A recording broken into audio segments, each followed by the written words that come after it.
Hi guys, Dr. Cartland here.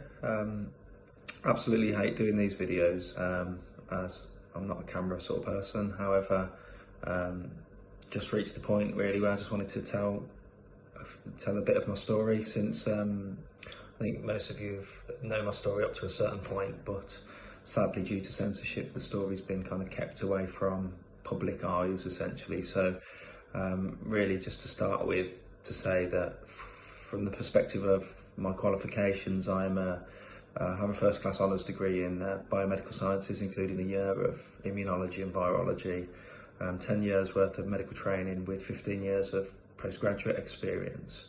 However, it's come to be during this pandemic that unfortunately these qualifications don't seem to warrant me to have an opinion on things. So very early on, all I've ever asked for really in my fight against firstly ethics, basic ethics around consent, informed consent, bodily autonomy, and not coercing people to take any sort of medical treatment, vaccine or not a vaccine, is just not part of what we do. The second thing is obviously when they started vaccinating healthier and younger people to the point where they were vaccinating against the medical evidence really, children and pregnant women, despite their own advice, and I'm talking about sort of JCVI and the MHRA. They've been publicly, they've documented that we shouldn't be vaccinating these groups yet. The risk-benefit profile is not conducive with that.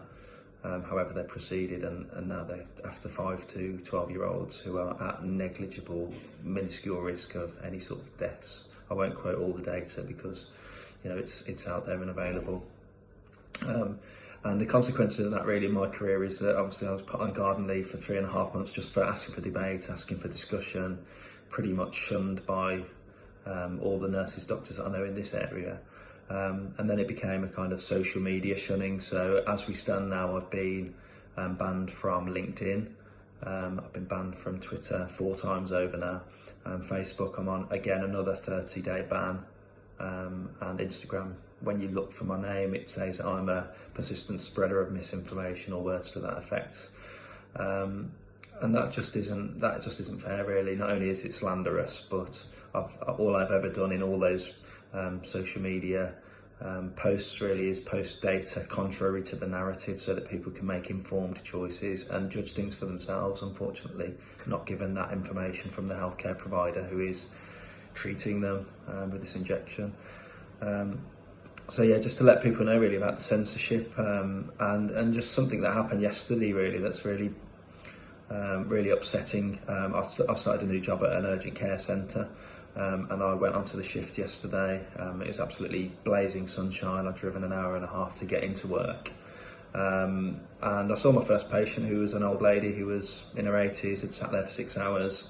I saw her swiftly, discharged her, and as I was doing the paperwork, I had a tap on the shoulder from the matron who basically advised me to wear a mask.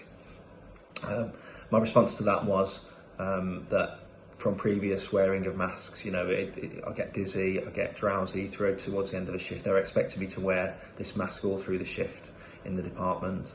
And if I didn't wear the mask, then I would be asked to leave the shift and leave the service. Now, at the time, there was me and another doctor on, and I was due to be on shift for the last 2 hours alone, and there were 17 patients waiting to be seen, I think. So I asked about my own personal health and safety, given that they make me ill. That didn't seem to matter. I asked for the evidence for the policy. I asked to see the policy, and again, none of these were responded to, other than if you're not going to wear a mask, you need to leave. And that it was my choice to not wear a mask. I'd had a COVID test that morning, which was negative. All the patients and doctors were, by their own choice, wearing a mask. So me having not got COVID and not wearing a mask is, I'm only a risk to myself, if anyone, and that's a personal decision and my right as a human to make that decision. So I still can't get over that. Anyway, that was confirmed by the clinical director and I was asked to leave the premises. Interestingly, I've been allowed to work today in the same trust in a different role, which just absolutely makes a mockery. Why am I a biohazard in one building yet not a biohazard in the other? And they're aware that I'm not going to wear a mask today. So just to let people know that that's happening. It's doctors that are speaking out about vaccine injury. There's a lot more public and doctors and nurses that are fully awake privately, and I say privately because given my own experience, it's not been fun, given that I've had a GMC hearing about my social media presence, which came to nothing, an NHS England input, which came to nothing. But given the fact that people are probably petrified for their careers, their financial incomes, I can kind of understand why they don't speak out, because of that really, and the sort of shunning that I've experienced is a good reason as to why people haven't made that bold step really. So all I will say is that there are a lot of us, albeit many of them are privately agreeing with me. I've come off a Zoom call today with two people who are in an office on their own. One of them's got a mask on. Just incredible how people are not consulting their critical thinking and thinking about evidence for the things that they do. That's what we do as doctors. We are people who represent the evidence base as it currently stands. We should all remain up to date. The amount of doctors that haven't heard, for example, of the Pfizer dump, they're not aware of the statistics around the different vaccine cohorts and the outcomes of spreading transmission, the outcomes of emergency admissions and deaths being higher in the vaccinated cohorts across the board really in lots of different countries, and just being completely unaware. And to me that is just clinical negligence when they're responsible for being up to date with current medical practice and data. So yeah, I'll leave that with you guys. Like I say, I don't do these videos very often, but just wanted to share that story with you, and just keep speaking out, speaking the truth. I know we all get treated like conspiracy theorists and that we're a bit crazy, but as long as you follow the evidence base and you can back up everything that you say, then there's no one that can harm you in that respect. So keep to the evidence, keep to the facts, and keep up the fight, because this is dark really. If what we're seeing going on is really true, and I've said from the very beginning that I wish and hope and pray that I'm wrong on what I'm seeing, but for me it's beyond all reasonable doubt that these vaccines are dangerous, without a doubt.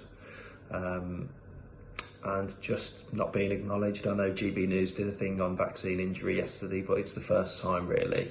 I can tell you firsthand, having spoken to many vaccine injured,